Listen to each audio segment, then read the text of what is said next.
All right, this is a presentation on, hold on. Okay. This is a presentation on FACS, fluorescent activated cell sorting. This is a presentation by Stephen Nelson, Amy Pendrick, Allison Wing, and Cami Jameson. It's California Polytechnic State University, San Luis Obispo for Bio 452, Cell Biology. It's directed by Elena Keeling and Jennifer Vander Keelen. Probably didn't say that right.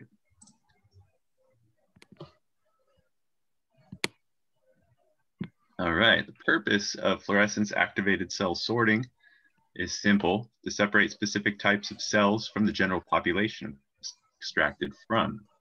This is done to enrich a cell population with high purity. In order to detect different cell phenotypes, so must also employ flow cytometry. Flow cytometry is concerned with defining cell phenotypes and is done using fluorescent antibodies that attach to surface. These antibody antigen complexes are then excited with light, creating a glow and an emergent charge. Cells are then separated based on charge. Slide 3.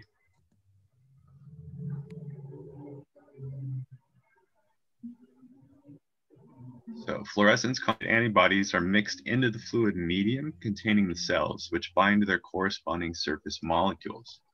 The solution is then moved through a component known as a flow cytometer/sorter that vibrates the solution, which separates the cells into individual droplets. Also in the flow cytometer, a light source beams a specific light frequency that excites the electrons from the antibody tags. A reflected light signal equals positive expression, whereas the absence of light suggests a negative expression or lack of detection. This is performed for identification purposes.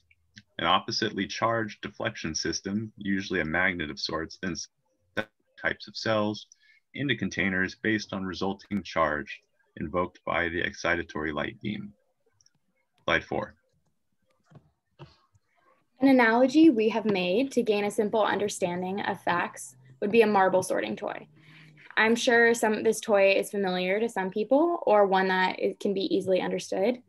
There are two metal rods parallel to each other that are slanted downward. At the highest part of the slant, the metal rods are very close together, and they widen out as the slant decreases. All types of marbles are placed at the top of the slant, and they fall out into one of the containers at the bottom at different places based on their size.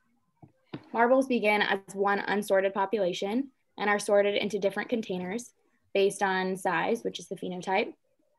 This image also shows sorting by color, but that's just because all of the marbles that are the same color are also the same size. The flow chamber in the FACS setup would be analogous to the metal rod setup here.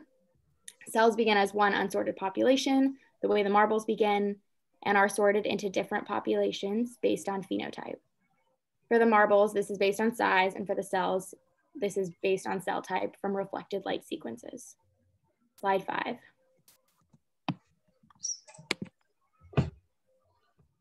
The article we chose was Fetal Cells in the Blood of Pregnant Women, Detection and Enrichment by Fluorescence-Activated Cell Sorting. The article discussed prior research that identified fetal nucleated cells among maternal blood samples through the presence of Y chromatin or a Y chromosome in metaphase. This study aimed to establish an immunogenic criterion by establishing an antiserum specific to paternal cells and sorted out all cells that reacted with the antiserum. Cells were then further sorted, and those that were observed to contain Y chromatin were identified as fetal cells rather than maternal cells, because as we know, maternal cells do not contain Y chromatin. The question in this study addressed, can FACS and antiserum correlated fetal detection improve the reliability of fetal cell identification in maternal blood? And the researchers hypothesized that fetal cells may be detected in maternal blood by the 15th week of gestation upon using FACS enrichment coupled with an independent immunogenic standard.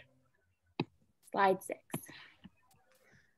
The basic premise of the experiment and justification for the use of FACS stems from prior research at the time suggesting that fetal cells circulating in the mother's bloodstream were rare and difficult to find. So the use of FACS establishes A, a new immunogenic criteria for identifying fetal cells within the mother's bloodstream, and B, a method of large-scale cell examination and sorting.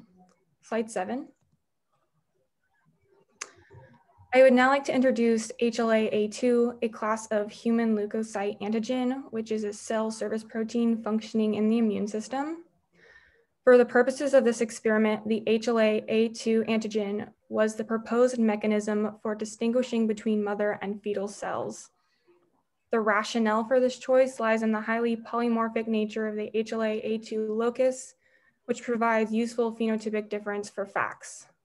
And there it is, slide 8. It is important to note that only blood samples from the HLA A2 negative mothers were used. In regard to immunolabeling for FACS, peripheral blood lymphocytes were extracted from the mother's bloodstream and stained with first a rabbit antiserum directed against the HLA A2 antigen, and then second, goat anti-rabbit immunoglobulins with fluorescent label. Therefore, as all the mothers were HLA A2 negative, all cross-reaction with the antibodies should have been derived from potentially HLA2 positive fetal cells. FACS was then used to sort these labeled cells based on fluorescent thresholds. Also, both large and small, likely dead cells were excluded with FACS. And here's an image sort of correlating with the process. Next slide. So on this slide is a summary of the results that the researchers had obtained for their experiment. The maternal blood samples were obtained at about 21 to 27 weeks of pregnancy, about second to third trimester. As seen in table 1 on the left, their experimental size was on the smaller side, showing results from only 12 subjects. From what we could understand from the article, FACS-enriched samples from maternal blood in the 5 of the pregnancies showed positive results for Y chromatin cells. For these cases, the newborn's lymphocytes were also tested and had clear staining of anti-HLA A2 antiserum. Figure 2 from the article shows the stained cells containing Y chromatin. Mitotic cell from amniotic fluid is shown in A. In B, the interface cell from newborn's cord blood. And on C is the fetal interface cell isolated by FACS in maternal blood. And the arrow indicates the Y chromatin presence in all of the cells. Each of the Y chromatin observed was identical to that observed in the baby's cord blood in the positive samples, and is also consistent with the Y chromosome in a metaphase as seen in figure 2A. Some key takeaways that we've taken from this article are that though there were positive results during this experiment, there can be possible inaccuracies as fetal cells detected may not necessarily be from the current pregnancies. And also in this case study, the cases were too small to predict accuracies on a larger scale, but this type of testing can be used as a diagnostic to detect fetal cells in mothers as early as 15 weeks of pregnancy. However, the exact time in which fetal cells enter maternal circulation is still unknown, though since this article is dated quite a few years back, perhaps more recent research has shown otherwise, but the suggested time could be during the first or second trimester. Some future possibilities made from this experiment could be that future FACS procedures would require sampling from maternal blood instead of amniotic fluid, which creates a more non-invasive procedure for diagnosis. Any abnormalities detected via FACS could then be further tested via amniocentesis. Screening of pregnancies for younger women would also be made more possible and can be made more accessible to the general public as a less expensive test to perform. And here is our works cited.